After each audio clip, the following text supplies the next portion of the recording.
So those are three big reasons that children stop listening. So let me give you an example of how you can kind of solve this problem. So I was working with a family a couple weeks ago, and their child, whenever he got home from school, he did not want to do his homework. He didn't want to do piano lessons. He was just, his mind was so overwhelmed from the day, and he felt so disempowered because he didn't have a say in his homework. And he just disconnected. And he stopped listening. So what we did was we introduced something. So his parents and I, we troubleshooted a little bit and we thought about what might work. So by focusing those three areas on one strategy, we found wonderful success. So we made a little signboard for him that as soon as he gets home, he fills it in. So there were 4 or 5 different things on there. There may have been homework, for example. Let's say something more specific than homework. It might have been something like doing your spelling words and then practicing piano for 10 minutes.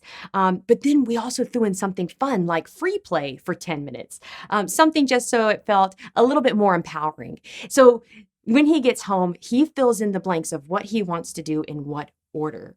And at the end of it, he gets to choose anything. It can be maybe watching a favorite TV show. It can be maybe playing with Lego, whatever it is that he's motivated by. So basically, when we get home, we do a preference assessment. And a preference assessment is when we offer things to a child to see what they'd be most interested in.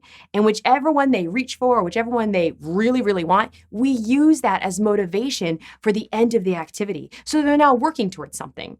So he fills in his blanks. So he chooses the order of what he wants to do, and then he chooses his motivation. And just like that, they had a turnaround in listening at home. He would get home and get started with his homework. He'd get started with his piano lesson without anyone reminding him or nagging him or threatening him or yelling at him.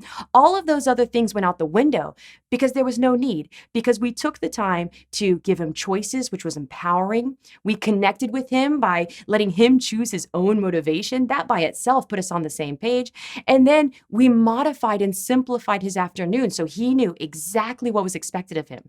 So then the discouragement went out the window as well. So you can see how when you focus on these 3 areas, your child will become your ally again. And it's so much easier to place demands that would otherwise be very challenging.